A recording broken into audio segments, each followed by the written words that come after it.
आप हमें आज्ञा करो, आयसु हमें जो हो ये वाटिका दे बीन बीन सुंदर सुबास भरे सुमन लाई है।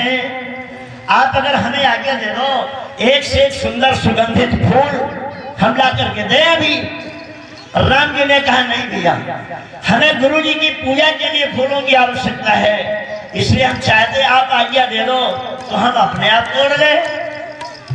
माली बोले प्रभु अपने आप फूल तोड़ने जाओगे तो फूल है, फूल की एक पंखुड़ी भी नहीं पाओगे। फूल तो फूल है, फूल की एक पंखुड़ी भी नहीं पाओगे अगर अपने आप फूल तोड़ने जाओगे। राम जी ने कहा तुम एक से एक अच्छे से अच्छे फूल तोड़ कर ला कर दोगे और हमें पंखुड़ी भी नहीं मिलेगी, ऐसा क्यों? हमें पंखुड़ी भी नहीं मिलेगी, ऐसा क्यों भैया? माली बोले सरकार इसलिए कहता हूं कि बिंदु कभी जादूगरी पढ़ी पढ़ी पधारे। आप तो बड़े जादूगर हैं महाराज, आप तो बड़े जादूगर हैं कि बिंदु कभी जादूगरी पढ़ी पढ़ी पधारे और सोई कछु जंत्र मंत्र बाग पे चलाई है। आप तो जादूगर है ना, और वही जादूगरी हमारे बाग में अगर चला दोगे। हमने सुना है जब आप जनकपुर जा रहे थे तो छुअत सिला भई नारी सुहाई पाहन देन काठ कठिनाई।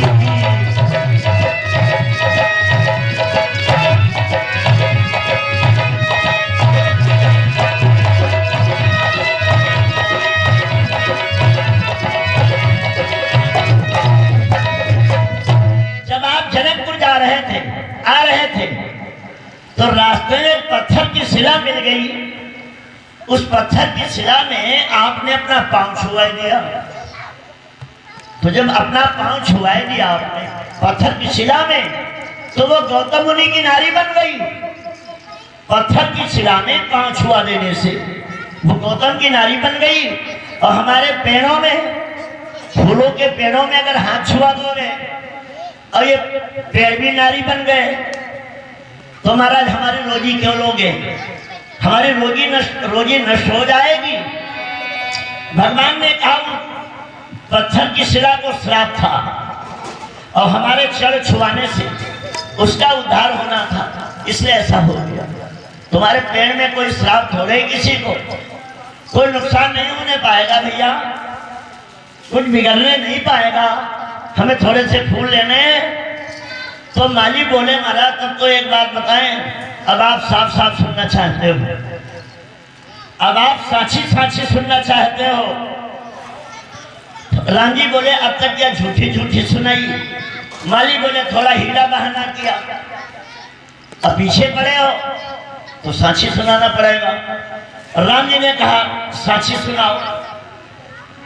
माली बोले सुनो कि कौशल किशोर चित चोर बात साची कहो, वाटिका के भीतर न आप जान पाए हैं कि रावरे मधुर मीठे बैन जाल फंदे फंस हम सुख चैन भरी रोजी ना गंवाई है। आज मीठी मीठी चिकनी चुपड़ी बातों में फंसकर हम अपनी रोजी नहीं गंवा पाएंगे। पैरे में छुआ दोगे हाथ, वो हो जाएंगे गौतम मुनि की नारी, हम भूखों मर जाएंगे। भगवान कहेंगे भैया चिंता न करो, मैं तुम्हें विश्वास दिलाता हूं, कुछ बिगड़ने नहीं पाएगा। थोड़े से में फूल ले रहे हैं। माली बोले सरकार तो फिर नहीं मानते हो, अपने आप को। राम जी बाग में प्रवेश कर गए, बाग में घुसे, चौहदी से चिले पूछ माली गन और लगे लेन दल फूल मुदित मन। मालियों से पूछकर पहले तो पत्ते तोड़े, बाद में जाकर पहले पत्ते तोड़े, पत्तों का एक दोना बनाया। चौहदी चिते पूछ मालीगन लगे लेन दल, दल माने पत्ता, पत्तों का दोना बनाया और उसमें फूल तोड़ तोड़ कर रखने लगे। राम जी दोनों भैया जनक जी की फुलवारी में फूल तोड़ रहे हैं तो कई क्षण समय, ठीक उसी समय जिसमें राम जी फूल तोड़ रहे हैं, राम जी और लक्ष्मण दोनों भैया, कि ही अवसर सीता कहाँ आई,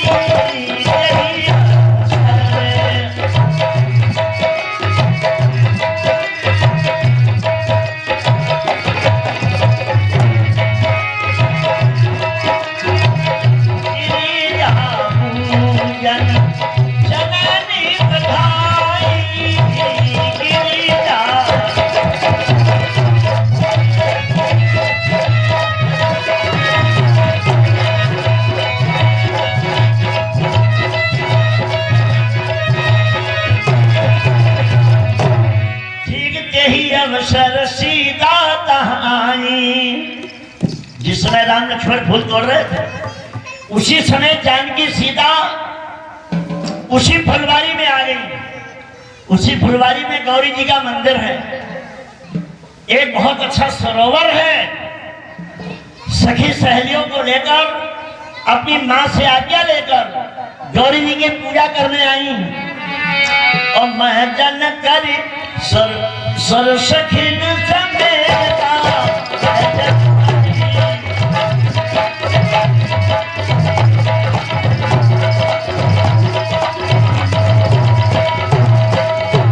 मैं जन करी सर सखिन समेता, और गई मुदित मन गौरी निकेता गई।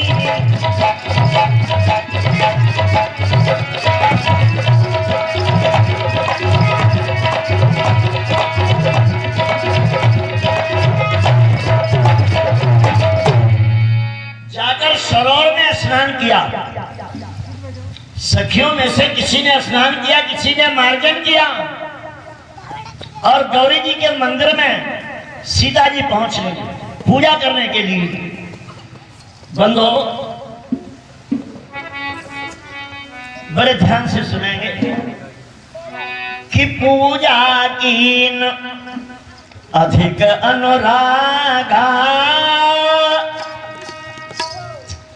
बड़े अनुराग के साथ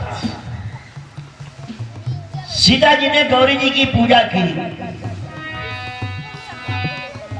पूजा कीन अधिक अनुरागा, निजान रूप सुभग मागा।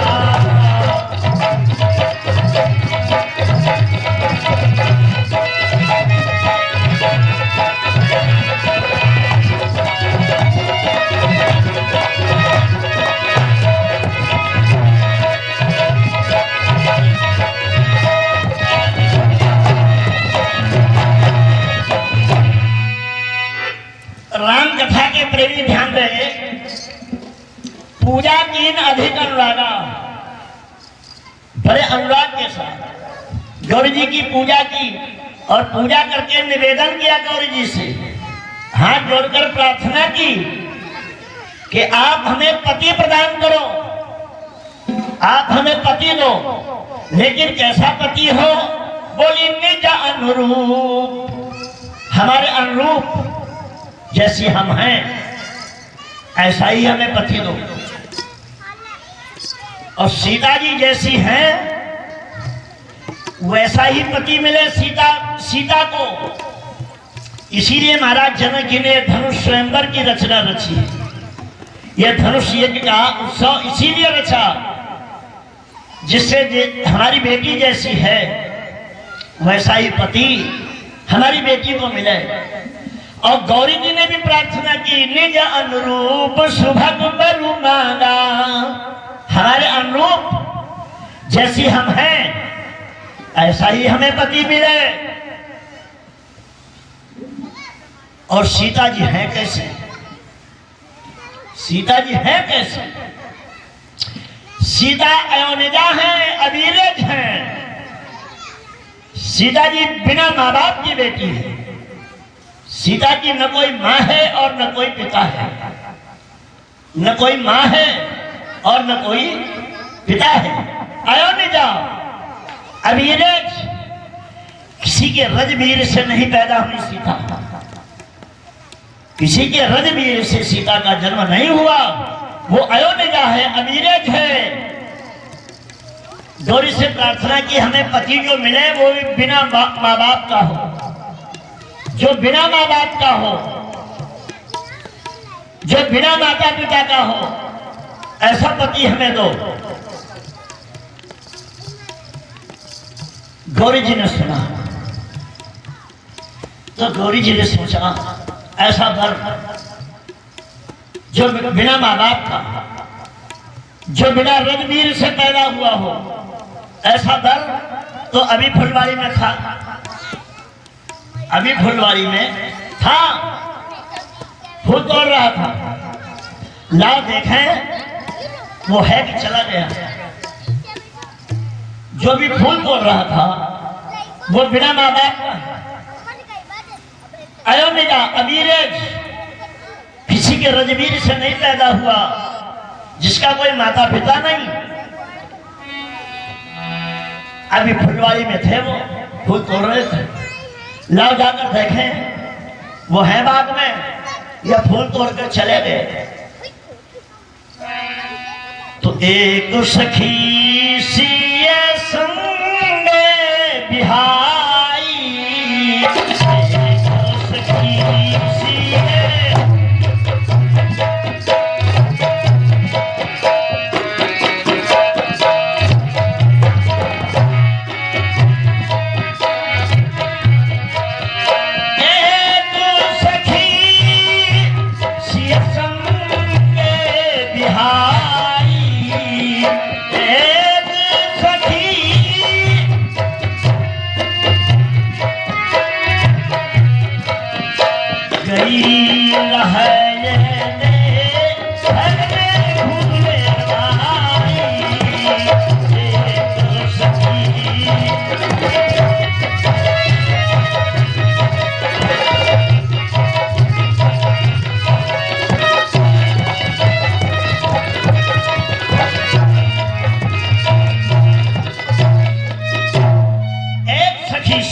बिहारी। एक सखी कौन है?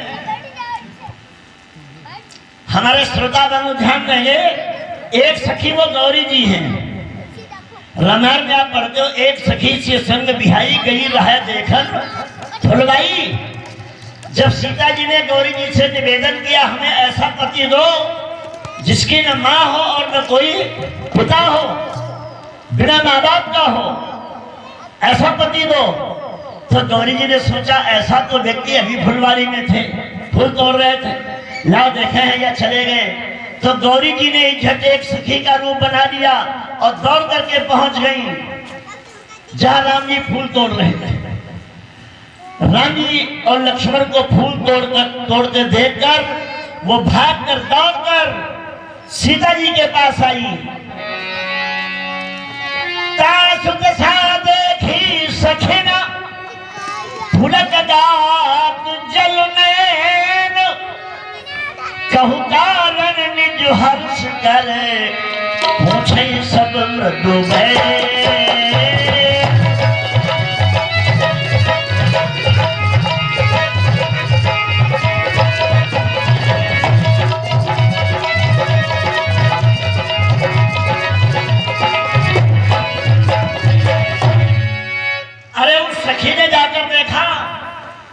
राम और लक्ष्मण को, राम लक्ष्मण को देख करके मंत्र मुक्त हो गई,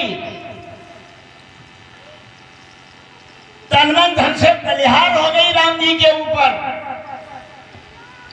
और भाग करके सीता जी के पास आई। सीता जी ने देखा उसकी क्या हालत है।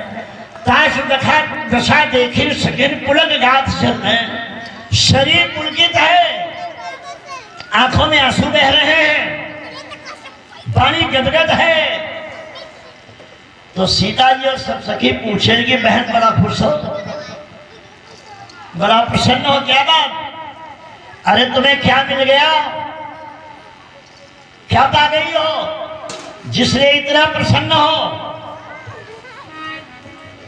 तो वो सखी कहने लगी, बहन बताएं। देखो देखन बागे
एक सांवले हैं एक गोरे, और दोनों कितने सुंदर हैं हम बता नहीं पाएंगे। क्यों? जिन आंखों ने देखा है उन आंखों के वाणी नहीं जो बताए, और जो वाणी बता सकती है उसकी आंखें नहीं। अर्थात देखते बनता है, बताते नहीं बनता।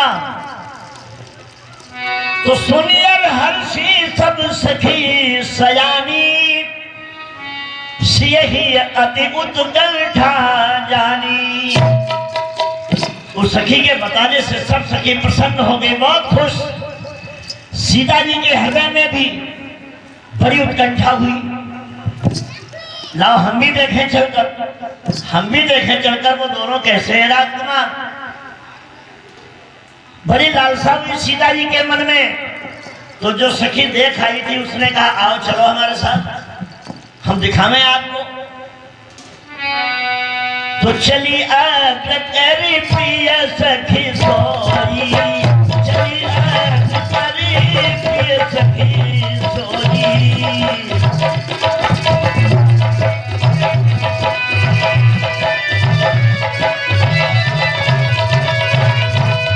चली आगरी प्रिय सखी सोई, प्रीति पुरातन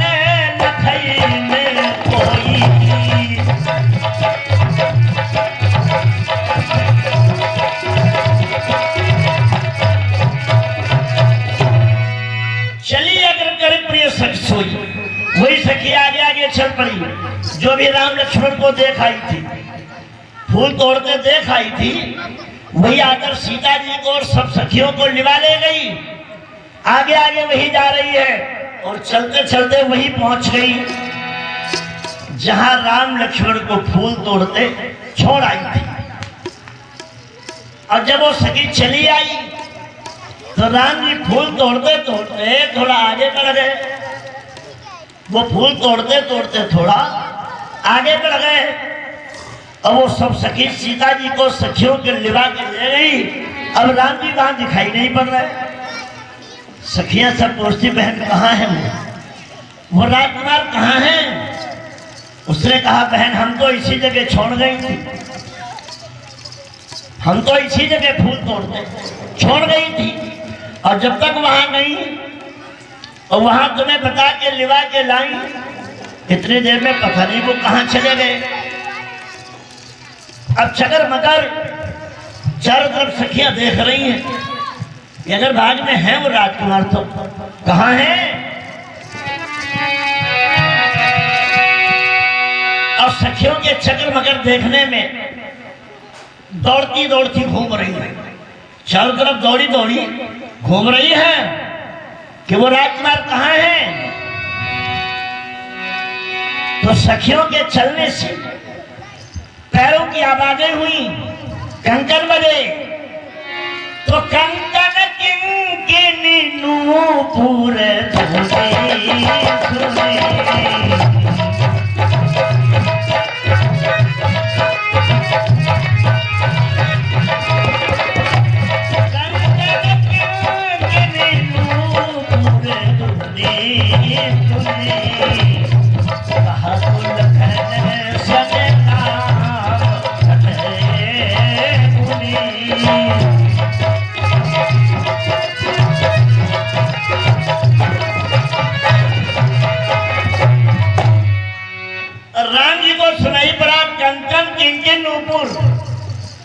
की आवाज। राम जी ने सुना कंकन की आवाज आ रही है, नूपुर की आवाज आ रही है और किंकड़ी की। कंकन मतलब हाथ में पहनने वाले कंकन, किंकड़ी माने करधनी, नूपुर माने पांव में बिछुए। इनकी आवाज राम जी को सुनाई पड़ी। तो राम जी ने लक्ष्मण से कहा भैया ये आवाज कहां से आ रही है? हमें लगता है कि मानहु मदन दुंदुभी दीधी मनसा विश्व विजय कहकीनी। हमें मालूम होता कामदेव हमारे ऊपर विजय पाने के लिए ये दुंदुभी बजाता हुआ आ रहा है। तो अस कही फिर चित ये तेही बोला, अस कही फिर चित ये।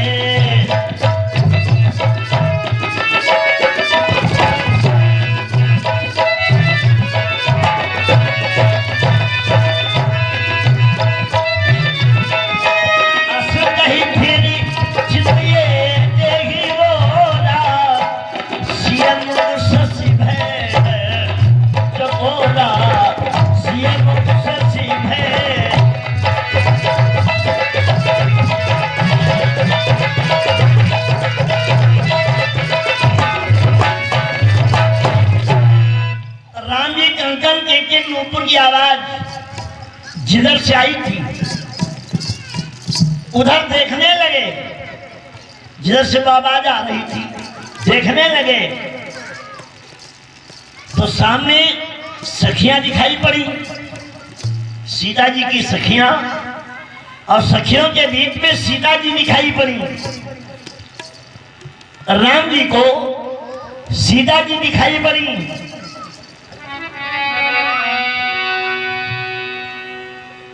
असकई फिर चितये तेहि बोरा, सियमुख सस भय नैन चकोरा। जिस समय सीता जी को देखा राम जी ने तो सीता जी चंद्रमा के समान राम जी को दिखाई पड़ी। चंद्रमा के समान सीता दिखाई पड़ी राम जी को।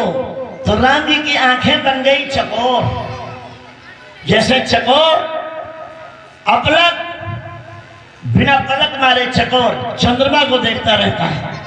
चकोर रहता पृथ्वी पर, चंद्रमा आकाश में। पृथ्वी से अपलक चकोर चंद्रमा को देखता रहता है। इसी तरह सीता को राम जी देखते रह गए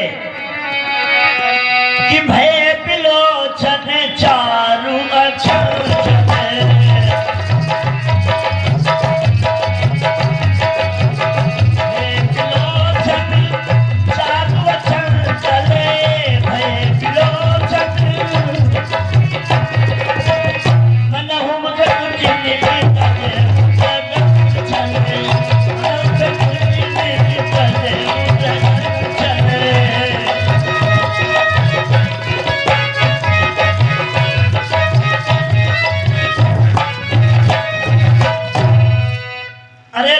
सीता को देखने लगे, देखते रह गए। राम जी की आंखें खुली की खुली रह गई, पलकों का गिरना बंद हो गया। राम जी बिना पलक मारे सीता जी की ओर देख रहे, तो सीता जी का मुख देखने में मालूम पड़ा चंद्रमा के समान। तो राम जी की आंखें बन गई चकोर अपलक, यानी राम जी की आंखों में पलकों का गिरना बंद हो गया, पलकों का खुलना मुदना बंद। राम जी की आंखें खुली तो खुली रह गई। राम जी ने सीता को देखकर अपलक देखते रहे, ऐसा क्यों? राम जी की आंखों की पलकों का गिरना क्यों बंद हो गया? आंखों की पलकों का गिरना क्यों बंद हो गया? राम जी की आंखें खुली की खुली क्यों रह गई? रामचरितमानस का पठन पाठन करने वाले प्रेमी बंधु ध्यान देंगे। राजा जनक के 26 पीढ़ी पहले, ये सीता जी के पिता जो राजा जनक हैं, इनके 26 पीढ़ी पहले इनके पुरखों में एक राजा हुए, उनका नाम था निम नाम था। राजा निम ने एक यज्ञ करने का विचार किया कि हम एक यज्ञ करें। तो गुरु वशिष्ठ के पास यज्ञाचार्य पद के लिए आमंत्रण भेजा कि ऋषिवर हम यज्ञ करना चाहते हैं, और वो यज्ञ 1000 वर्ष तक होता रहे, 1000 वर्ष तक। हमारा यज्ञ होता रहे।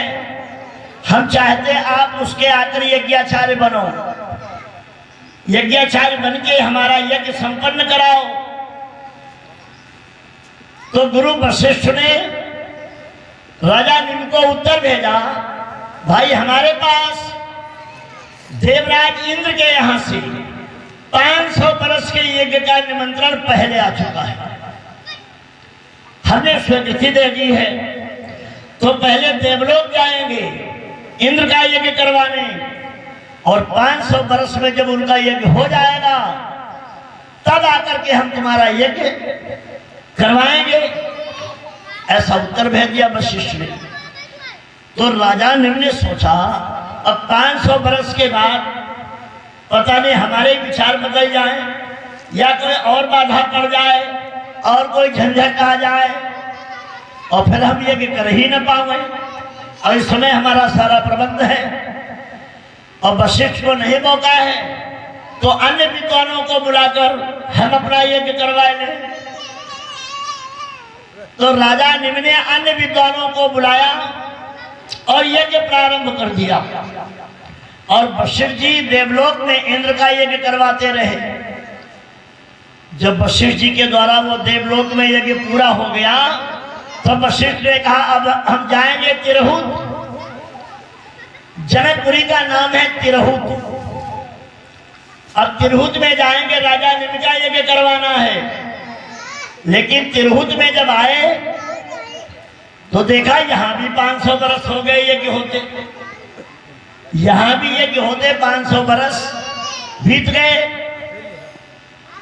तो राजा निम्न से कहा वशिष्ठ ने, क्यों राजन, आपने यज्ञाचार्य पद के लिए हमें आमंत्रित किया और अन्य ऋषियों के द्वारा यज्ञ करवा रहे हो, आपने हमारा अपमान किया, इसलिए हम तुम्हें श्राप दे रहे हैं कि तुम मृत्यु को प्राप्त हो जाओ, तुम्हारी मृत्यु हो जाए। तो राजा निम्न ने कहा, महाराज हमने आपके पास निमंत्रण भेजा, आपने कह दिया 500 वर्ष तक हमारे पास टाइम नहीं है, तो हमने सोचा तब तक कोई और बाधा न पड़ जाए, हम यज्ञ कर ही न पाए। तो अन्य ऋषियों को बुलाकर हमने यज्ञ शुरू कर दिया। महाराज हमने कोई अपराध नहीं किया, आपने श्राप दिया ये निर्मूल है, आपको नहीं श्राप देना चाहिए, लेकिन आपने श्राप दे दिया है मृत्यु को प्राप्त हो जाओ, तो हम भी आपको श्राप दे रहे हैं, आप भी मृत्यु को प्राप्त हो जाओ, आप भी मृत्यु को प्राप्त हो जाओ। तो राजा निम्न भी मर गए और गुरु वशिष्ठ भी मर गए। दोनों की जीवात्मा आकाश में चक्कर काटने लगी। गुरु वशिष्ठ की जीवात्मा और राजा निम्न की जीवात्मा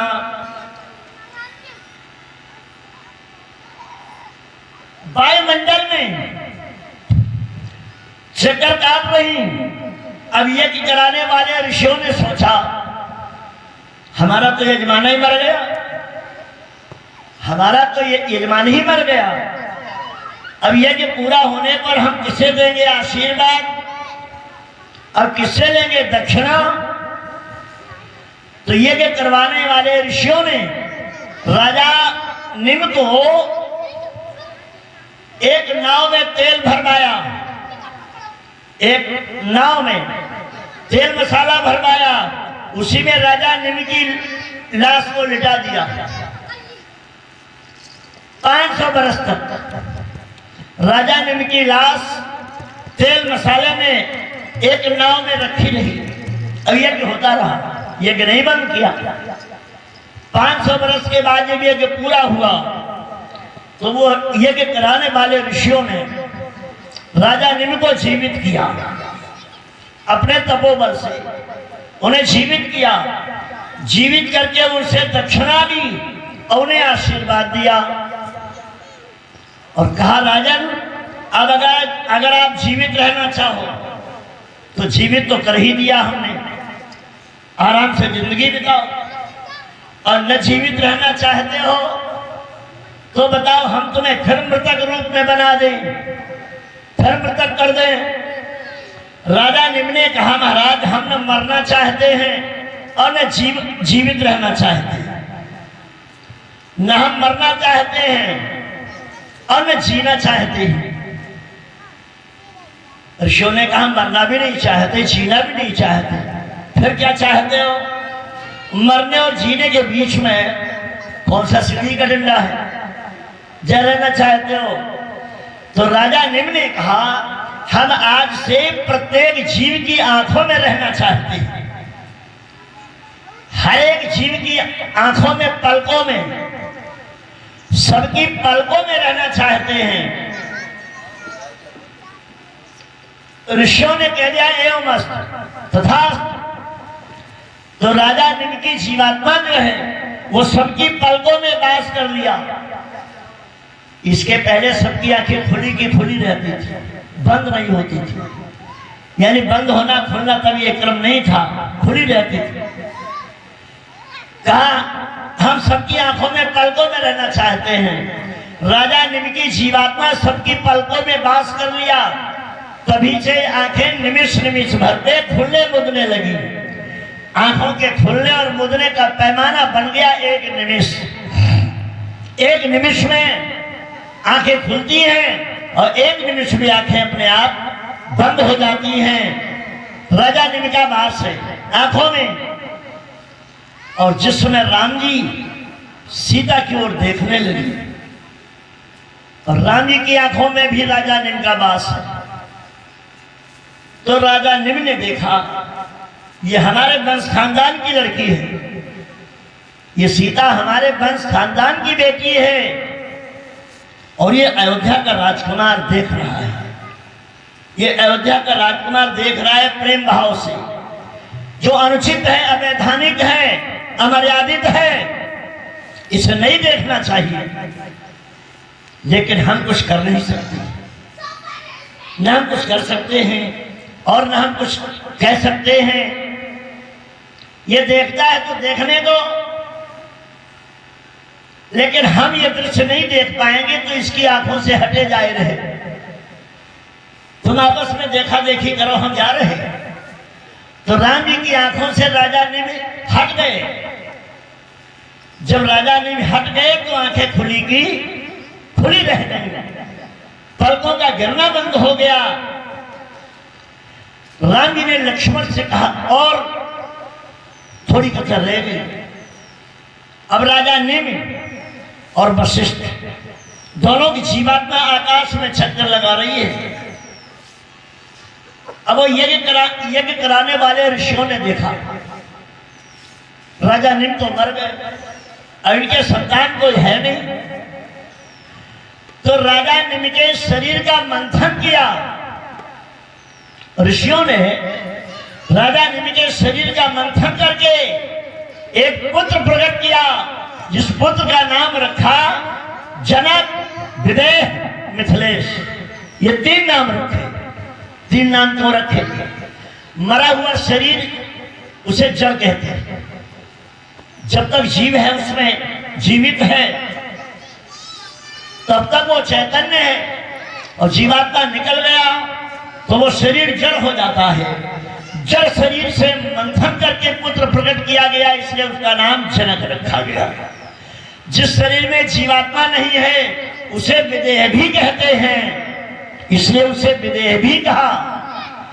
और मिथिला के वो राजा थे, मिथिला के राजा जिनको शरीर मंथन करके पुत्र प्रकट किया, इसलिए उसे मिथिलेश भी कहते हैं। अब ये तीनों उपाधियां राजा निम्न से लेकर और जनक तक, जनक का भी नाम जनक नहीं है, ये वही परंपरा है, जनक, विदेह और मिथिलेश। ये जो तीन उपाधियां सबको मिली, राजा निम्न से लेकर जनक तक सबको मिलती नहीं। सबको जनक कहा गया, सबको विदेह कहा गया, सबको मिथिलेश कहा गया। इनका भी नाम है शीरध्वज। जनक का नाम है शीरध्वज, इनके भाई का नाम है कुशध्वज, लेकिन इन्हें सब जनक कहते हैं। क्यों? जनक की परंपरा में ये राजा हुए, इसलिए जनक कहा गया, विदेह कहा गया। तो राजा निम्न के शरीर को मंथन करके पुत्र प्रकट किया, जिसका नाम रखा निम्न, मिथिलेश, विदेह, जनक। और वशिष्ठ की जीवात्मा आकाश में चकरा रही थी, चक्कर काट रही थी। उसी समय में एक सरोवर के किनारे एक मित्रा वरुण ऋषि तपस्या कर रहे थे। एक मित्रा वरुण नाम के ऋषि तपस्या कर रहे थे। वहां पर एक दिन देवलोक से उर्वशी नाम की अप्सरा आई स्नान करने उसी सरोवर में। वो स्नान करने लगी। स्नान करके जब कपड़े वपड़े पहने उसने, मित्रा वरुण ऋषि उसे देखकर कामातुर हो गए। तो काम पिपासा शांति की याचना की उर्वशी से। उर्वशी इनकार करके भाग खड़ी हुई। मित्रा वरुण ऋषि पीछे पीछे दौड़ पड़े उसे पकड़ने को। उर्वशी भागती जा रही है, मित्रा वरुण ऋषि पीछे पीछे दौड़ते जा रहे पकड़ने को। मित्रा वरुण ऋषि इतने कामातुर हो गए, उनका वीर स्खलित हो गया। वीर स्खलित हो गया तो वो वीर 3 जगह गिरा। कुछ वीर उसी सरोवर में गिरा, जल में गिरा। तो जो वीर जल में गिरा उससे मछली पैदा हो गई, उससे मछली पैदा हो गई। कुछ वीर एक घड़े में गिरा, वहां एक किनारे घड़ा रखा था। जो घड़े में वीर गिरा उससे महाराज कुंभ ऋषि पैदा हो गए। कुंभ ऋषि, जिन्हें अगस्त ऋषि भी कहते हैं, कुंभ ऋषि भी कहते हैं, ये उसी घड़े में वीर गिरने से पैदा हुए। और कुछ वीर कमल के पत्ते पर गिरा, कमल के पत्तों पर गिरा। कुछ वीर, जो वीर कमल के पत्ते पर गिरा उसमें वशिष्ठ की जीवात्मा ने प्रवेश कर लिया। इस तरह से वशिष्ठ भी नए हो गए, वशिष्ठ भी दूसरे नए वशिष्ठ भी हो गए। तो राम जी की आंखों में बात से राजा ने लिखा। जब प्रेम के भाव से सीता की ओर देखने लगे तो राजा ने सोचा नहीं है, अनुचित है, गलत है, नहीं देखना चाहिए, लेकिन हम कुछ कर नहीं सकते हैं तो ये दृश्य हम देखेंगे भी नहीं। इसलिए राम जी की आंखों से हट गए। जब राजा ने हट गए तब भय बिलोचन चारु अचंचल और मनु सकुच निमित जबू चल, मनु सकुच निमित जबू चल।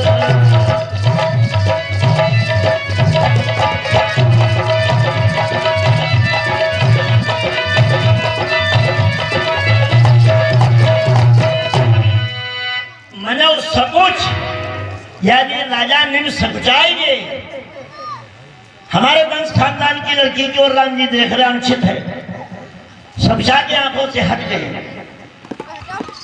लक्ष्मण से कहा, राम जी ने, भैया देखो देखो देखो, यही महाराज जनक की बेटी है जिसके लिए स्वयंवर की तैयारी है। अजात लौकिक शोभा सहज पुनीत मोल मन शोभा। जिसकी शोभा सुंदरता को देखकर हमारा सरल हृदय उसमें भी क्षोभ पैदा हो रहा है। जबकि अपने खानदान की एक परंपरा रही है, रघुवंश की यह परंपरा रही है। किसी रघुवंशी ने कभी किसी नारी को नहीं देखा। मोहियत से प्रतीति मन केरी और जही सपने पर नारिन है।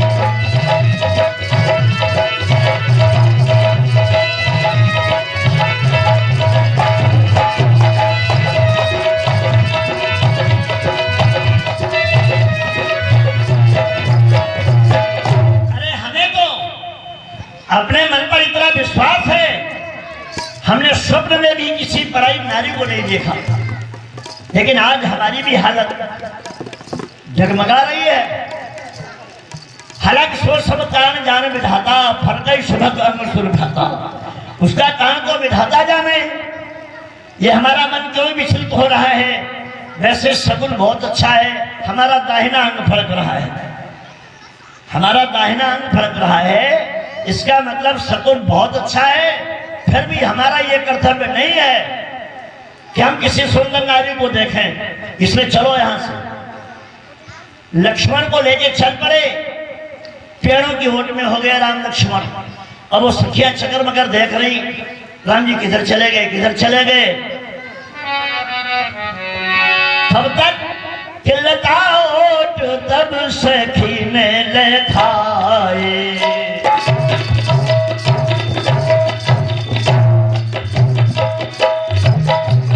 श्याम लगात किशोर सुहाए,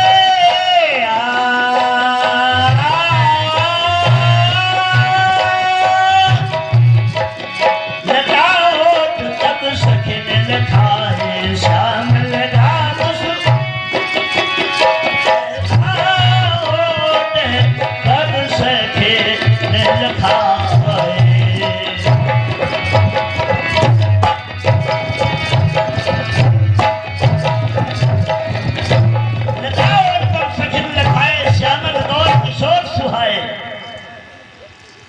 पेड़ों की ओर से राम जी निकले। सखियों ने कहा देखो देखो देखो बहन, वो निकले वो निकले। अब सीता जी और सीता की सहेलियां, उन्होंने भी राम जी को देखा। जब राम जी को देखा तो राम जी को देखकर जो हालत हुई थी सीता को देखकर राम की, वही हालत हो गई राम को देखकर सीता की। सीता जी की भी आंखों से भी हट गए। जब सीता राम जी की ओर देखने लगी, भय विलोचन चारु अचंचल, अब मनव सकुज निम तजो त्रगंचल। सीता की आंखों से भी राजा ने हट गए, कहा हमें नहीं देख पाएंगे। और जिस समय राम जी को देखा, मिले श्री राम सीता को टहलते बीच फुलवारी, लगे प्रिय राम सीता को, लगी सीता उन्हें प्यारी। ध्यान वरदान का आया तो प्रेम आंसू लगे बहने। जो ही राम जी को देखा सीता जी का मन राम के चरणों में बिक गया, राम के चरणों में बिक गया, बलिहार हो गया। लेकिन याद आया, अभी अभी हमने गौरी जी से वर मांगा है कि जैसे हम हैं ऐसा हमें पति दो। और भी एक भाव सुनेंगे, निज अनुरूप सुभग वर मांगा। सीता जी हैं कैसी? सीता जी गौर बना, गौर बना माने गोरी है। गोरी होने के नाते गौरी जी से निवेदन किया, हमें गोरा पति दो, हमें पति मिले तो गोरा मिले। और राम जी थे सामने। जब राम जी को देखा तो मन न्यौछावर हो गया राम के सामने चरणों में। तो सीता का मन भी हतबल हो गया। हमने अभी अभी गौरी जी से गोरापति मांगा है, गौरी जी तो हमारे लिए गोरापति ढूंढ रही होंगी। और हमारा मन बिक गया श्री राम जी के सामने चरणों में। अब हमारे मन की होगी या गौरी जी के मन की होगी? अब तो बड़ी समस्या हो गई। अब हम गोरा वोरा चाहती नहीं, हम श्री राम जी के चरणों की सेवा चाहती हैं। लेकिन मांगा है गौरी से हमने गोरापति, तो गौरी तो हमारे लिए गोरापति ढूंढ रही होगी। हमारा मन भी गया राम जी के चरणों में। इस बात पर सीता के मन में उथल पुथल मच गई, विह्वलता आ गई। सखियों ने जब सीता को विह्वल देखा तो सखियों ने कहा चलो चलो सीते अब घर चलो, कल फिर आएंगी, अब आज घर चलो। तो चल तो पड़ी सीता।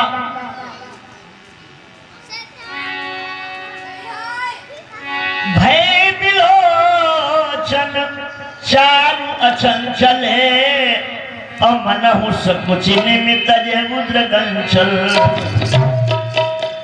सीता जी ने अपनी आंखों से राम जी का फोटो खींच लिया। राम जी की सुंदर सामली छवि का फोटो आंखों के रास्ते खींचकर, आंखों से खींचकर अपने हृदय में बिठा लिया। राम जी का वो स्वरूप अपनी आंखों में बसा लिया, हृदय में बिठा लिया। चल पड़ी तब तक तीसरी याद आई, सीता जी को तीसरी याद आई कि जान कठिन शिव चाप विसूरत, जान कठिन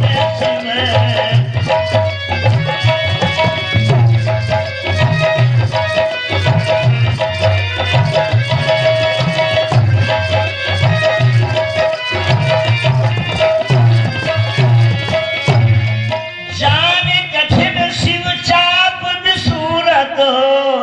तो चली राखी मुर श्यामल मूरत, चली राखी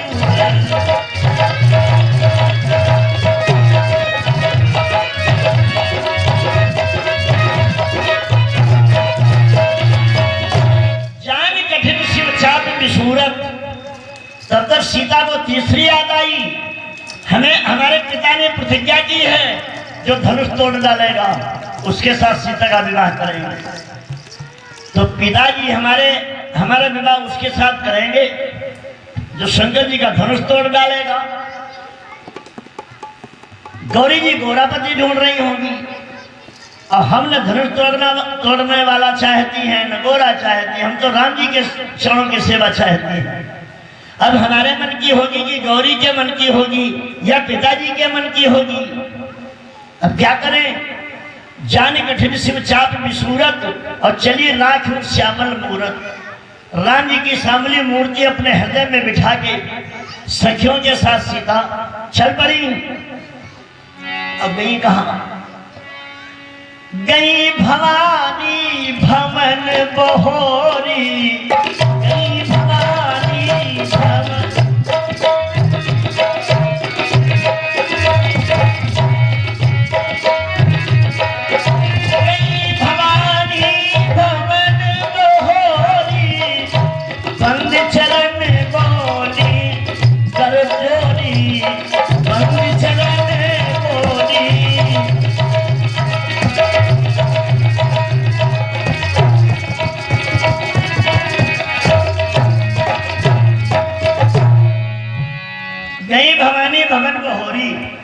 गौरी जी के मंदिर में ठहर गई। बहोरी माने दोबारा, गई भवानी भवन बहोरी, बहोरी माने दोबारा पूजा करने नहीं गई। पूजा तो पहले कर चुकी थी, पूजा तो पहले ही कर चुकी थी, वरदान मांग चुकी थी। अब गई गौरी जी का मत प्राप्त करने। सीता ने सोचा हमारे विवाह के 3 मत हो गए, हमारा मत, पिता का मत, गौरी का मत। तो 2 मत जिसकी तरफ हो जाए उसकी जीत हो जाएगी, उसके मन की हो जाएगी। तो 2 मत में अब पिताजी से तो हम कह नहीं पाएंगे राम जी धनुष तोड़ पावे या ना तोड़ पावे, राम जी के साथ विवाह कर दो हमारा। पिताजी से तो हम ये कह नहीं पाएंगे कि राम जी के साथ हमारा विवाह कर दो, ये धनुष तोड़ पावे या ना तोड़ पावे। पिताजी से तो हम ऐसा कह नहीं पाएंगे। हाँ, थोड़ी उम्मीद गौरी जी से है। गौरी जी से विनय प्रार्थना करके अगर गौरी जी को हम अपनी तरफ मिला पाए, गौरी जी हमारे पक्ष में हो जाएं, तो हमारा मत और गौरी का मत 2 मत एक तरफ हो जाएंगे तो हमारे मन की हो जाएगी। इसलिए गई भवानी भवन बहोरी और बंद चरण बोली कर जोड़ी। हाथ जोड़कर सीता जी कहने लगी, कैसे कहा कि जय जय गिरिवर राज किशोरी, जय जय गिरिवर राज, ऐ पहाड़ों के राजा महाराज हिमांचल, आपसे प्रार्थना है कि अपनी बेटी को हमारे पक्ष में कर दो। आपकी बेटी हमारे पक्ष में हो जाए, अपनी बेटी को समझा दो, हमारे पक्ष में हो जाए आपकी बेटी। हिमांचल की ओर से आवाज आई ना, हमारे बस की बात नहीं रही। बेटी के ऊपर पिता का अधिकार तब तक होता है जब तक पिता अपनी बेटी का हाथ किसी के हाथ में न पकड़ा दे। जब तक पिता अपनी बेटी का हाथ किसी के हाथ में न पकड़ा दे तब तक पिता का अधिकार। और पिता जब अपनी बेटी का हाथ किसी दूसरे के हाथ में पकड़ा देता है तब पिता का अधिकार समाप्त हो जाता है, तब अधिकार उसके पति का हो जाता है, तब उसके ऊपर अधिकार उसके पति का हो जाता है। हम कैसे बेटी को समझा दें? और हमारा कहना भी वो क्यों मानेगी? और कहें भी क्यों? तो प्रार्थना करने लगी, जय महेश मुख चंद्र चकोरी। हे भूतभाग भगवान महेश, आप अपनी चकोरी पार्वती को हमारे बस में कर दो, हमारे पक्ष में कर दो। आपकी धर्म पत्नी गौरी जो है हमारे पक्ष में हो जाए। महाराज शिव जी की तरफ से आवाज आई, हमारे बस की बात नहीं रही। पत्नी के ऊपर अधिकार पति का तब तक होता है जब तक पत्नी के एक पुत्र का जन्म न हो जाए। जब तक पत्नी के एक पुत्र का जन्म नहीं हो जाता तब तक अधिकार रहता है पति का। और जब पत्नी एक पुत्र की माता बन जाती है तब अधिकार हो जाता है पुत्र का। तब पुत्र का, जैसे कोई बाहर से काम करके आवे और बड़े प्यास से परेशान, बहुत जोर से प्यास लगी हो और घर आवे, पत्नी से कह दे पानी पिलाओ, जल्दी पानी लाओ, प्यास लगी बहुत जोर से, और पत्नी कह दे गप्पू छोड़ नहीं रहा हमें, ये गप्पा जो है ना ये छोड़ नहीं रहा, अरे आज अपने आप डाल पी ले। तो पिता भी नहीं कहेगा कि हाँ तुम बच्चे को गोद से उतार के डाल दो और हमें पानी पिलाओ। पिता भी कहता अच्छा अच्छा कोई बात नहीं बेटा, नहीं छोड़ रहा है तुम्हें, अपने आप हम पी लेंगे, अपने आप को पानी लेकर पी लेता है। लेकिन पत्नी से नहीं कहता है कि पुत्र को तुम डाल दो गोदी से और हमें पानी पिलाओ। अधिकार पुत्र का हो जाता है जब एक पुत्र की माता बन जाती है पत्नी। तो हम कैसे कह दें? तो पुत्रों की प्रार्थना करने लगी गौरी सीता कि जय गज बदन खड़ा नन माता, जगत जनन दामिनी दुति गाता।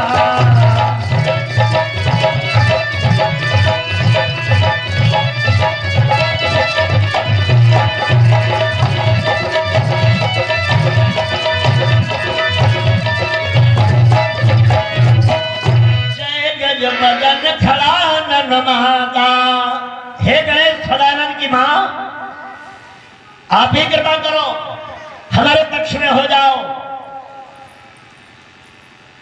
और जिस समय राम जी धनुष को उठाने लगे तो जड़ के समान, एक तिनका के समान तुम हो जाओ। धनुष को तिनका के समान बना दो, जैसे तिनका होता हल्का। राम जी उठाने लगे तो त्रंश के समान, तिनके के समान धनुष को हल्का कर दो। गौरी जी ने कहा चलो कोई बात नहीं, चिंता न करो, हम हल्के हो जाएं, हल्के हो जाएंगे, समय आने दो। राम जी जब धनुष तोड़ने आएंगे तो हम हल्के से हल्का धनुष को कर देंगे, चिंता न करो। सीता जी विनय प्रेम बस भई भवानी, तो खसी माल मूरत मुस्कानी।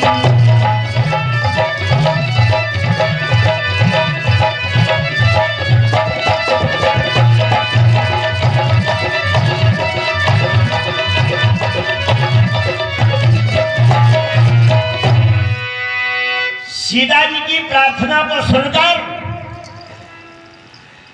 गौरी जी सीता के वश में हो गई। विनय प्रेम वश भई भवानी, सीता जी की विनय और प्रेम के वशीभूत होकर गौरी जी सीता के वश में हो गई। तो खसी माल मूरत मुस्कानी, खसी माल मूरत मुस्कानी, तो माल खसी क्यों और मूर्ति हंसी क्यों? माल खसी क्यों और मूर्ति मुस्कुराई क्यों? जरा इसका भी एक भाव सुनते जाओ कि प्रेम विभोर भनी गिरिजा। सीता जी की विनय प्रार्थना को सुनकर गौरी जी प्रेम में सीता के बस में हो गई। तो सोचा लाओ ये अपने गले से माला निकालकर हम सीता के गले में पहना दें। हालांकि वो माला सीता जी ने ही पहनाया था। अभी जब गौरी की पूजा की थी तो वो माला सीता ने ही पूजा के समय गौरी जी को पहनाया था। तो गौरी ने सोचा लाओ ये माला गले से निकालकर हम सीता को पहना दें, जिससे सीता समझ जाए कि हमारे मनोरथ की पूर्ति हो जाएगी। तो प्रेम विभोर भई गिरिजा पहरावन लागी प्रसाद सिया को। सीता को वो प्रसाद रूप में माला पहनाने लगी और सीता के गले के पास तक गौरी के हाथ पहुंचे माला लेकर।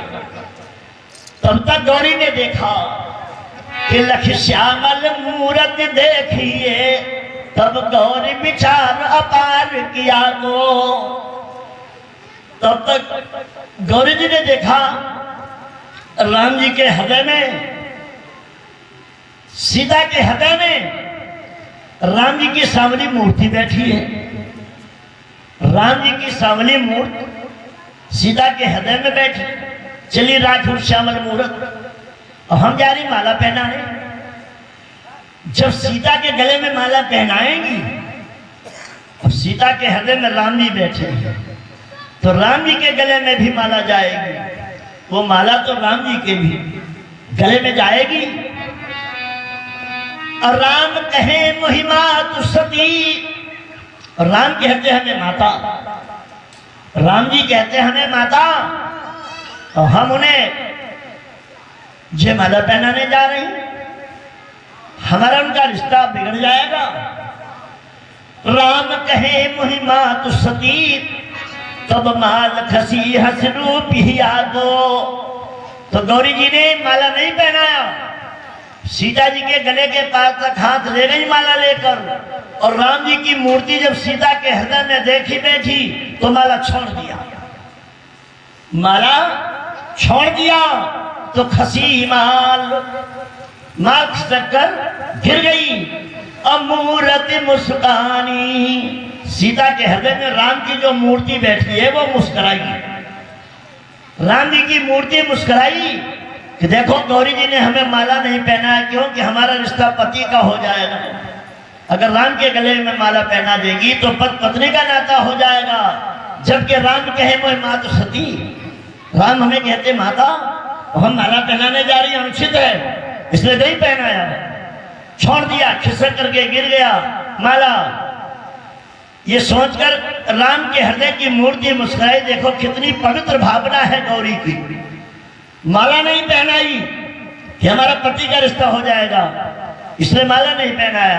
हालांकि सीता ने सादर से प्रसाद सिर धरे हुए, सीता जी ने अपने हाथ से वो माला उठा करके पहन लिया। गौरी ने नहीं पहनाया।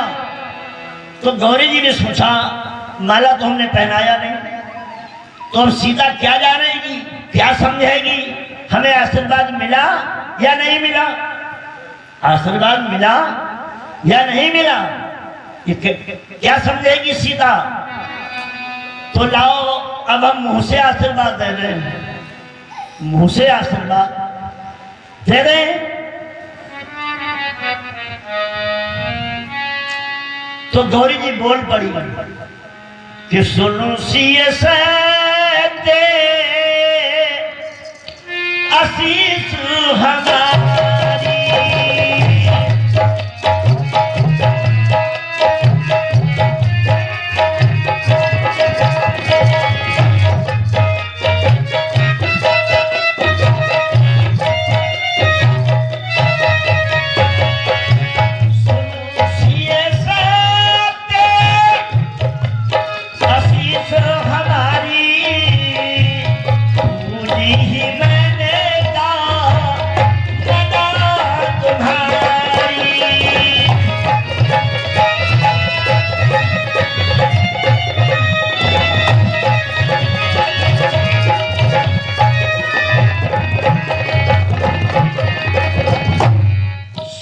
सत्य आशीष हमारी, पूजी मन कामना तुम्हारी। सीधे मेरा सत्य आशीर्वाद है तुम्हारी मनोकामना पूरी होगी। गौरी जी ने आशीर्वाद तो दे दिया, लेकिन सीता फिर भी हाथ जोड़े खड़ी। आशीर्वाद मिल गया, फिर भी हाथ जोड़े खड़ी। क्यों? जो हमने गोरे पति के लिए निवेदन किया था, तो गोरे पति पर तो आशीर्वाद नहीं मिल रहा है। अब वो पहले वाला गोरा वाला हम नहीं चाहती। अब राम जी के सामने चरणों की सेवा चाहती हैं। जो पहले हमने वरदान मांगा था हमें गोरा पति दो, अब हम वो नहीं चाहती। क्या गोरे पति पर तो आशीर्वाद नहीं दे रही है? इसलिए वो फिर भी हाथ जोड़े खड़े। गौरी जी समझ गई। गौरी जी ने कहा चलो हम तुम्हें दोबारा आशीर्वाद दे रही हैं कि नारद बचन सदा सूच साचा।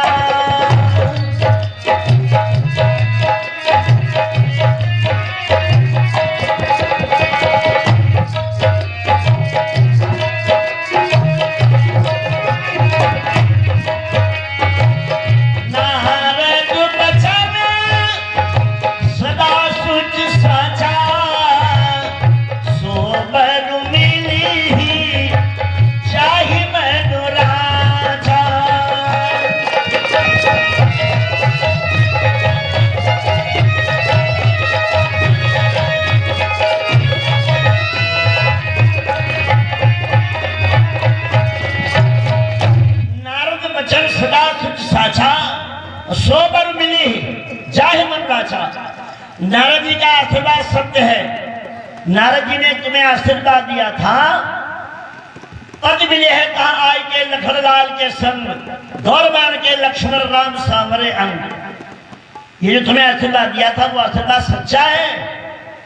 तुम्हें वही पर मिलेगा, वही पति मिलेगा जिसको तुमने अपने मन में निश्चय किया है। लेकिन सीता जी फिर भी हाथ जोड़े खड़े। सीता जी के मन में वो गोरे और सांवले की उलझन नहीं दूर हो रही। ये गोरे पति के लिए तो आशीर्वाद सब नहीं मिल रहे हैं। हम गोरा नहीं चाहती, हम अब सांवला चाहती हैं। अंतर्यामी ठहरी गौरी, घर घर वासी ठहरी गौरी। सीता के मन की बात बिल्कुल साफ साफ समझ गई। गौरी ने कहा चलो हम तुम्हारी सारी शंका दूर कर रही हैं। तीसरी बार आशीर्वाद दे रही हैं जिसमें तुम्हारी सारी शंका दूर हो जाएगी।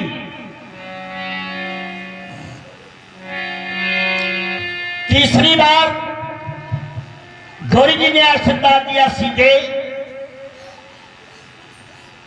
तुमको वही वर मिलेगा जो सांवला होगा। सांवला वर तुम्हें मिलेगा, ये मेरा आशीर्वाद है। जब सांवले आशीर्वाद के लिए गौरी जी ने सुना, अब गौरी जी के आशीर्वाद से प्रसन्न हुई सीता। मन जाए राचो मिली सोबर सहज सुंदर सांवरो, और करुणा निधान सुजान शील स्नेह जानत रावो। मन जाए राचो मिली सोबर सहज सुंदर सांवरो। जब सांवरो सुन लिया, अब सीता को पूर्ण संतोष हुआ। सीता जी ने हाथ जोड़े, कहा मैया एक उलझन और सुलझा दो, एक उलझन और सुलझा दो। गौरी जी ने कहा अब क्या उलझन रह गई? कहा अब उलझन ये रह गई है, भारतीय नारियां जो भारत की नारी है वो कभी भी अपने पति का नाम नहीं लेती है। भारतवर्ष की नारी कभी भी अपने पति का नाम नहीं लेती। और हमें अगर कोई कभी जरूरत पड़ गई, कभी कोई जरूरत पड़ गई पति को आवाज देने की, बुलाने की, पुकारने की, तो हम अपने पति को क्या कहकर के बुलावेंगी, क्या कहकर के आवाज देंगी? तो हमारे पति का एक उपनाम रख दो। उपनाम मतलब असली नाम जो है वो तो है ही है, एक सहायक नाम, उपनाम रख दो। जरूरत पड़ने पर वही हम उपनाम प्रयोग करें, वही नाम लेकर हम अपने पति को बुलावें। क्योंकि भारत की नारी पति का नाम लेती नहीं, और सच भी है। एक बार गोला के मेला में देखा, गोला के चैती के मेला में गए तो वहां एक बूढ़ी माता रोती हुई घूम रही, रोते हुए घूम रही। दो कांस्टेबल मिल गए, उन्होंने कहा माता जी क्यों रो रही हो, क्या बात, क्या झोला उठ गया, झोला उठा लिया किसी ने, ये जेब कट गई तुम्हारी। बुढ़िया ने कहा भैया न हमारी जेब कट गई है और न हमारा झोला उठाया गया है। कांस्टेबल ने कहा फिर क्यों रो रही हो। बुढ़िया ने कहा हमारे साथी मेला में खोई गए, हमारे साथी मेला में बह गए, अब वो नहीं मिल रहे हैं, इसीलिए हम ढूंढ रही हैं उनको, रो रही हैं।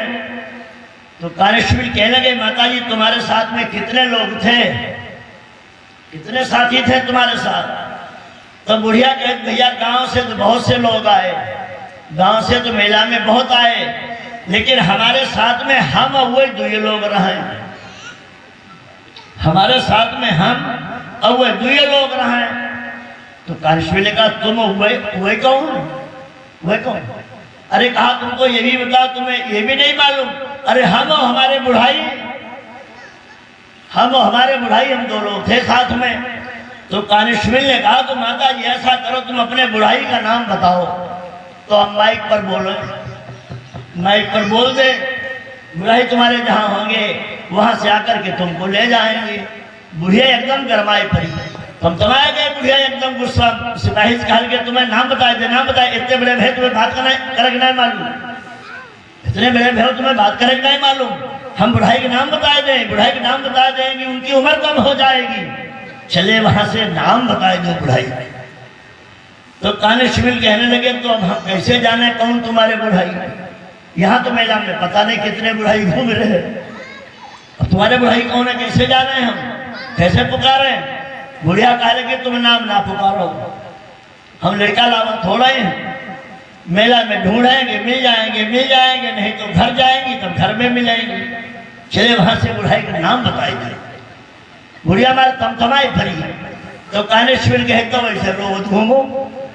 कांस्टेबल भी चल दिए और बुढ़िया रहा बुद्धिमान, बहुत बहुत बुद्धिमान बुढ़िया। देखिए सिपाही जा रहे तो भैया सुनो सुनो भैया हो।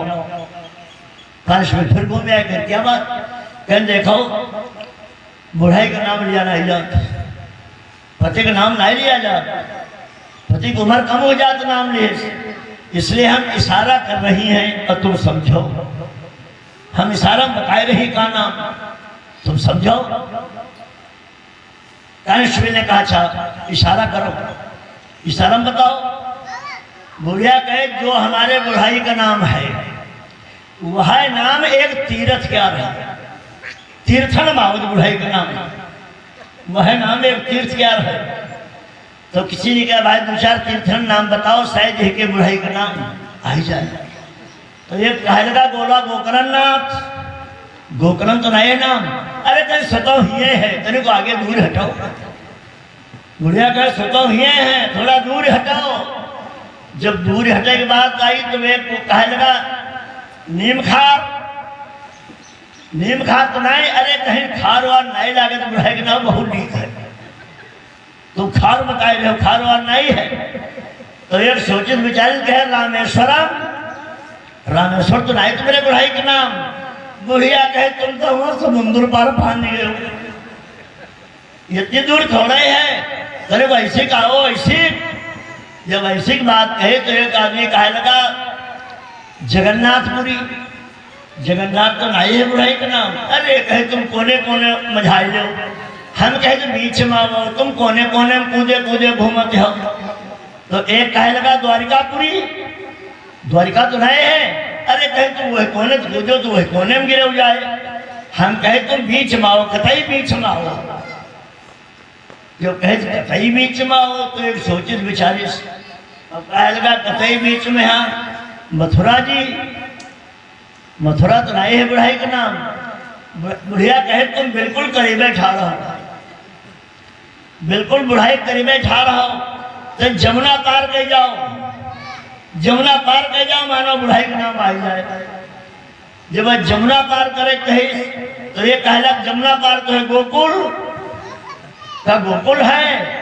अरे कहे प्रसाद जो बटे भगवान कथम जो भगवान कथम बांटा जा वो आगे लगाओ। हाँ भगवान कथम जो बांटा जा वो आगे लगाओ नाम आ जाए तो लोग समझ गए गोकुल प्रसाद ना गोकुल प्रसाद। अब गोकुल प्रसाद माइक पर बोले हुए जहाँ सुने तहाँ आए करे बुढ़िया को लेंगे, लेकिन बुढ़िया बुद्धिमान कितनी बुढ़ाई का नाम नाई बताई। सीता जी ने कहा अगर हमें जरूरत पड़ी तो हम अपने पति को क्या कह करके आवाज देंगे, कैसे बुलावेंगी, एक उपनाम रख दो। तो गौरी जी ने कहा चलो सुनो हम उपनाम रखे देती हैं कि करुणा निधान सुजानशील स्नेह जानत राम हो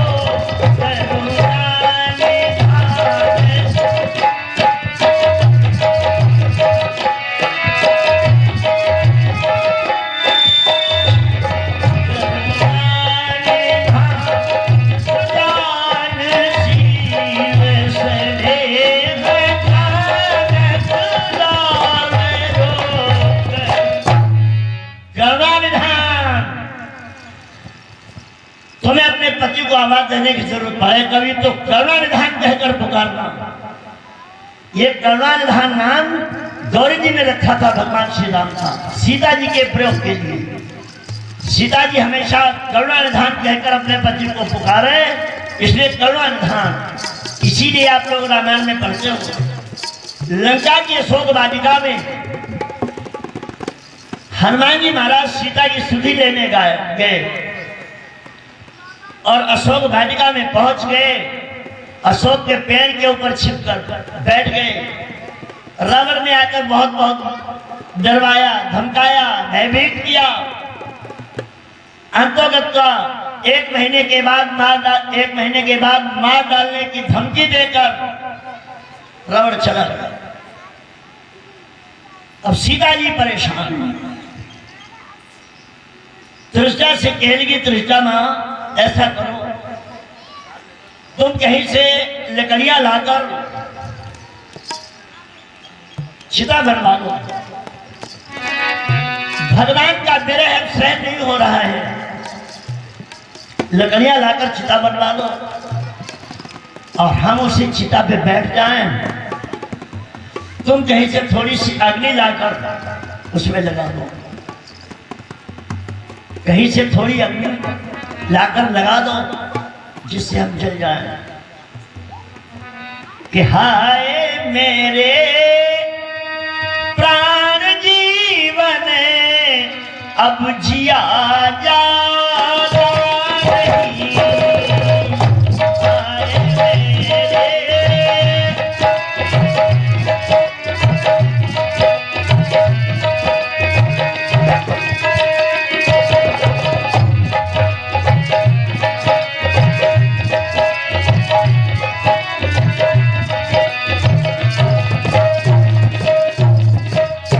हाय मेरे जीवन अब जिया जाता नहीं। मां त्रिष्टा तुम चिता बनवा के कहीं से अग्नि ला करके लगा दो हम जल जाएं। तो त्रिष्टा कहने की बेटी सीते अब रात में हम अग्नि कहां से लाए दे। निशिन अनल नीली सो सुकुमारी, निशिन अनल नीली सो सुकुमारी।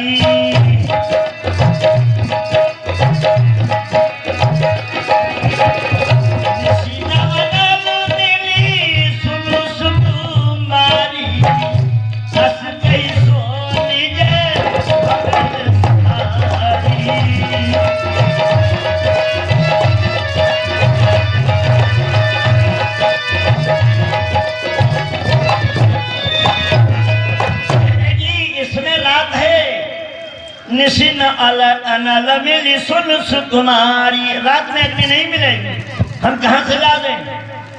ऐसा कहकर त्रिष्टा चली गई। अब सीता रोज चिल्ला रही हैं। हनुमान जी बैठे पेड़ पर सोच रहे हैं। सीता अग्नि मांग रही हैं, अशोक के लाल लाल पत्तों से मांग रही हैं। अशोक के पत्तों तुम लाल लाल हो अग्नि के समान, तुम ही अग्नि से गिर जाओ टूट के, हम जल जाए। हनुमान जी ने सोचा हम ऐसा न कहीं पेड़ पर बैठे ही रहे और सत की अग्नि प्रकट हो जाए, सीता के सत की अग्नि प्रकट हो जाए और सीता जलने लगे और हम पेड़ पर बैठे ही रहे। तो हनुमान जी रामचंद्र गुण बरनई लाला, तो हनुमान जी राम कथा सुनाने लगे पेड़ के ऊपर से। रामचंद्र गुण बरनई लाला, तो सुनते ही सीता कर दुख भागा। जब राम कथा सुनाने गए हनुमान, राम कथा सुनते सुनते सीता का सारा दुख दूर हो गया। सीता ने कहा, ऐ प्रभु क्षेत्र सुनाने वाले आप कौन है? अरे सामने आओ ना, सामने आओ, कौन है आप? तो हनुमान जी उतर के सामने आ गए, आकर सीता के चरणों में प्रणाम किया। सीता जी भयभीत हो गई, अरे ये तो बानर है, ये तो बानर है। हनुमान जी ने कहा, माँ आप शंका न करो, संदेह न करो, हम भगवान श्री राम के भेजे हुए आए हैं तुम्हारी खबर लेने, तुम्हारी सुधि लेने आए हैं और तुम्हें विश्वास हो जाए इसलिए राम की दी हुई ये मुंदरी लाए हैं साथ। राम की दी हुई मुंदरी लाए हैं जिससे तुम्हें विश्वास हो जाए। तो सीता ने कहा, तुम्हारे पास कोई और भी प्रमाण है कि तुम राम के भेजे हो, राम जी के भेजे हो? ये कोई और भी प्रमाण है तुम्हारे पास? हनुमान जी ने कहा, हाँ हाँ और भी प्रमाण है। क्या और प्रमाण बताओ? हनुमान जी ने कहा कि रामदूत मैं बात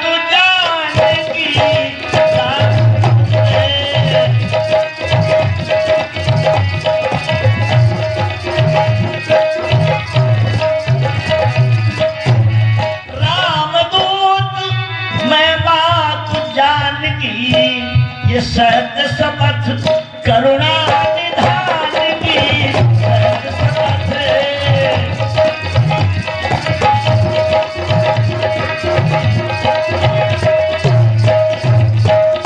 बोले रामदूत मैं मात जान की और सत्य शपथ करुणा निधान की, मैं करुणा निधान की शपथ खाकर कहता हूं कि मैं श्री राम का भेजा हुआ उनका दूत आपकी सुधि लेने आया हूं। जिस समय हनुमान जी से कह दिया सत्य शपथ करुणा निधान की, सीता ने कहा बस बस बस, अब हमें विश्वास हो गया कि तुम प्रभु के भेजे हो। क्यों जिस नाम की प्रमाण दे रहे हो, ये नाम तो गौरी जी का रखा हुआ था, हमारे अलावा इस नाम को कोई जानता ही नहीं।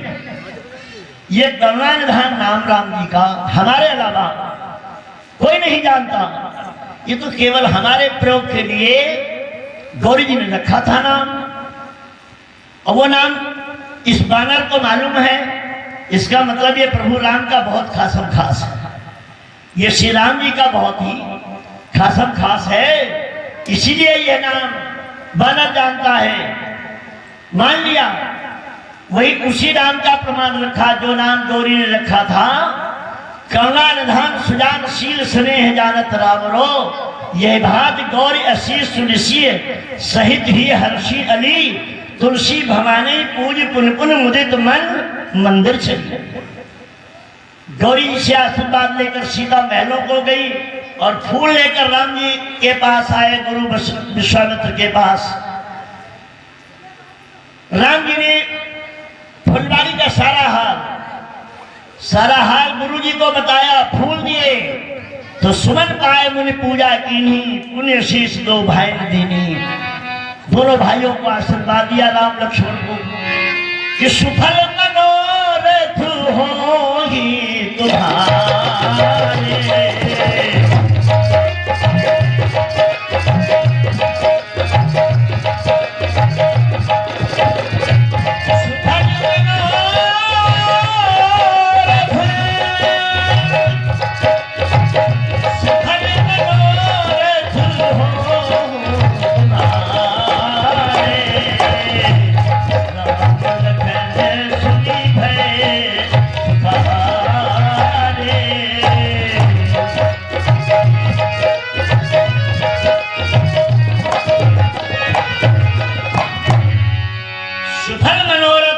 तुम्हारे, भेजा तुम्हारा मनोरथ सफल हो, ये मेरा आशीर्वाद है। सफल मनोरथ हो तुम्हारे, राम लखन सिर भय सुखारे। यह आशीर्वाद सुनकर राम लक्ष्मण प्रसन्न हो गए। बोलिए महाराजा रामचंद्र भगवान की।